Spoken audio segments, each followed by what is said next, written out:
So last ವಿಡಿಯೋದಲ್ಲಿ KCET ವಿದ್ಯಾರ್ಥಿಗಳ rank ಎಷ್ಟಿರಬೇಕು, ಫಾರ್ ಎಕ್ಸಾಂಪಲ್ ಇಂಜಿನಿಯರಿಂಗ್ ಕೋರ್ಸ್ ಬಗ್ಗೆ ಹೇಳಿದ್ದೆ ಲಾಸ್ಟಲ್ಲಿ. ಇಂಜಿನಿಯರಿಂಗ್ ವಿದ್ಯಾರ್ಥಿಗಳಿಗೆ ನಿಮಗೆ ಎಷ್ಟು ರ್ಯಾಂಕ್ ಇದ್ದರೆ ನಿಮಗೆ ಖಂಡಿತವಾಗ್ಲೂ ಸೀಟ್ ಸಿಗುತ್ತೆ ಅಂತ ಹೇಳಿ. ಆದರೆ ಇನ್ನೂ ಕೆಲವು ಕೋರ್ಸಸ್ಗಳಿವೆ, ಆ ಕೋರ್ಸಸ್ಗಳಿಗೆ ನೀವು ಇಷ್ಟು ರ್ಯಾಂಕನ್ನು ಪಡ್ಕೊಂಡ್ರೆ ನಿಮಗೆ ಸೀಟ್ ಅನ್ನೋದು ಸಿಗ್ತಕ್ಕಂಥದ್ದು.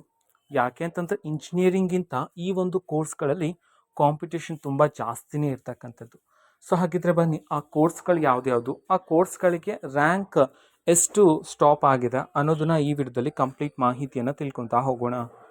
ವಿಡಿಯೋವನ್ನು ಸ್ಟಾರ್ಟ್ ಮಾಡ್ತೀನಿ. ಅದಕ್ಕಿಂತ ಮೊದಲು ನೀವಿನ್ನೂ ನಮ್ಮ ಚಾನಲ್ಗೆ ಸಬ್ಸ್ಕ್ರೈಬ್ ಮಾಡದೇ ಇದ್ರೆ ಈ ಕೂಡಲೇ ಚಾನಲ್ಗೆ ಸಬ್ಸ್ಕ್ರೈಬ್ ಮಾಡ್ಕೊಳ್ಳಿ ಮತ್ತು ಲೈಕ್ ಮಾಡಿ. ಈಗ ನಾವು ಮಾಹಿತಿಯನ್ನು ತಿಳ್ಕೊತಾ ಹೋಗೋಣ.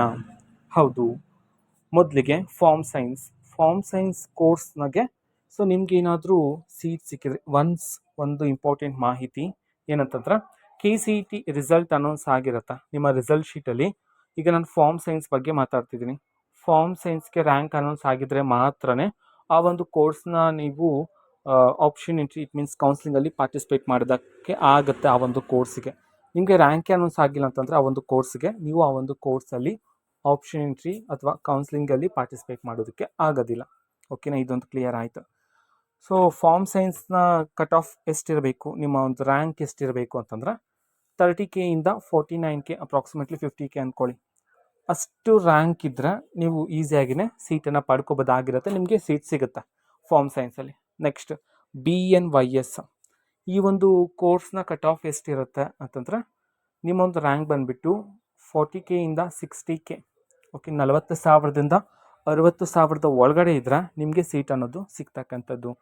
ನೆಕ್ಸ್ಟು B.Pharma ಮತ್ತು Pharma.D, ಈ ಒಂದು ಕೋರ್ಸಸ್ಗಳಿಗೆ 90,000ದಿಂದ 1,00,000 ಒಳಗಡೆ ಇರಬೇಕು. 1,00,000 ದಾಟಿದ್ರೆ ಸೀಟ್ ಸಿಗೋದು ಡೌಟ್ ಆಗಿರುತ್ತೆ, ಬಿಕಾಸ್ ತುಂಬ ಕಾಂಪಿಟೇಷನ್ಸ್ ಇರುತ್ತೆ Pharma.D ಆ್ಯಂಡ್ B.Pharma ಅದರಲ್ಲೆಲ್ಲ.